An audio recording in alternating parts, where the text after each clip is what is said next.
ગુજરાત માધ્યમિક અને ઉચ્ચતર માધ્યમિક શિક્ષણ બોર્ડ ગાંધીનગર દ્વારા 29 માર્ચના ગુજરાત કોમન એન્ટ્રન્સ ટેસ્ટ યોજાનાર છે। આ પરીક્ષાઓ દરમિયાન પરીક્ષા કેન્દ્રના સ્થળ તથા તેની આજુબાજુના વિસ્તારમાં સલામતીની વ્યવસ્થા ગોઠવવા પ્રતિબંધાત્મક હુકમો જારી કરાયા છે। જિલ્લામાં પરીક્ષાર્થીઓ અસામાજિક તત્વોના ત્રાસ અને ભય વિના આપી શકે તથા પરીક્ષા સ્થળના સંચાલકો અસામાજિક તત્વોના ત્રાસ અને ભય વિના જાહેર પરીક્ષાનું સંચાલન કરી શકે તેમજ પરીક્ષા સમય દરમિયાન જાહેર વ્યવસ્થા જળવાઈ રહે અને કોઈ અનિચ્છનીય બનાવ બનવા ન પામે તે હેતુથી તથા પરીક્ષા દરમિયાન ચોરીઓના દૂષણના કારણે તેજસ્વી પરીક્ષાર્થીઓના ભાવિ પર અસર ન પડે તે માટે ડુપ્લિકેટ પ્રશ્નપત્રો કે તેના ઉત્તરો કોપિંગ મશીન દ્વારા ન થાય તથા પરીક્ષા ખંડમાં ન પહોંચે તે માટે પ્રતિબંધિત પગલાં લેવા જરૂરી છે।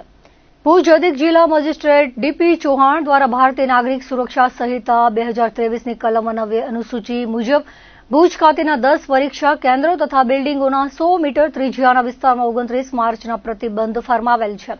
પરીક્ષા કેન્દ્રોની આસપાસ 100 મીટરની ત્રિજ્યાના વિસ્તારમાં કોઈ પણ માર્ગ ઉપર ચોકમાં કે ગલીમાં 5 કરતા વધારે લોકો એકઠા થવું નહીં, સરઘસો કાઢવા નહીં તેમજ સૂત્રો પોકારવા નહીં। 29 માર્ચના રોજ ગુજકેટની પરીક્ષાનું આયોજન થયું છે। ખાસ કરીને માધ્યમિક અને ઉચ્ચતર માધ્યમિક શિક્ષણ બોર્ડ તરફથી આ પરીક્ષા લેવાતી હોય છે અને આ પરીક્ષાના અંદર ઉત્તીર્ણ થનાર જે વિદ્યાર્થી હોય એના પેરામેડિકલ સહિતની અલગ અલગ ફેકલ્ટીના અંદર એમને પ્રવેશ મળતો હોય છે। ખાસ કરીને આપણે કચ્છની વાત કરીએ તો કચ્છના અંદર આપણું ભુજ કેન્દ્રના અંદર ટોટલ 10 જેટલા બિલ્ડિંગ છે અને 10 બિલ્ડિંગના અંદર ગુજરાતી મીડિયમના 771 અને અંગ્રેજી મીડિયમના 1222 વિદ્યાર્થીઓ મળી કુલ 1993 વિદ્યાર્થીઓ આ પરીક્ષા આપી રહ્યા છે। ખાસ કરીને પરીક્ષાનો સમય એ સવારે 10 વાગે શરૂ થશે અને સાંજે 5 વાગ્યા સુધીના અંદર એ આપણે ફિઝિક્સ કેમિસ્ટ્રીનું સંયુક્ત પેપર 2 કલાકનું, એના પછી 1 કલાક બાયોલોજીનું અને એના પછી 1 કલાકનું ગણિતનું પેપર રહેશે। એમ 10 વાગે શરૂ થશે અને 5 વાગે આ પરીક્ષા પૂર્ણ થશે। ખાસ કરીને આ પરીક્ષાની તૈયારી અમે પૂર્ણ કરી લીધી છે।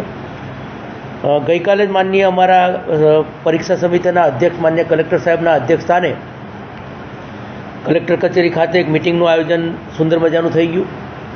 એના અંદર અલગ અલગ ડિપાર્ટમેન્ટ માનનીય એસપી સાહેબ વિકાસ સોંડા પણ હાજર હતા એમાં અને અલગ અલગ ડિપાર્ટમેન્ટના બીજા જે હેડ ઓફિસ જે એચઓડી એ પણ હાજર હતા। ટોટલી સ્થળ સંચાલકો અને સ્થળ નિરીક્ષકો પણ હાજર હતા અને એના અંદર સરસ મજાની જે અત્યારે જે એસઓપી મુજબની તમામ સૂચનાઓ એ તમામ સ્ટાફને આપવામાં આવી।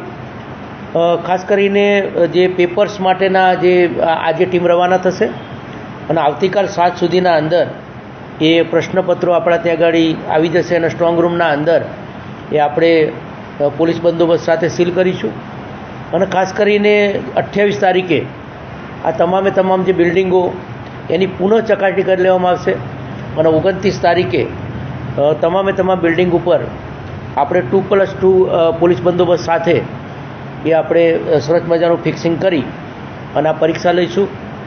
ખાસ કરીને પરીક્ષા માટે તમામ વાલી અને વિદ્યાર્થીઓને અમે શુભેચ્છા આપીએ છીએ।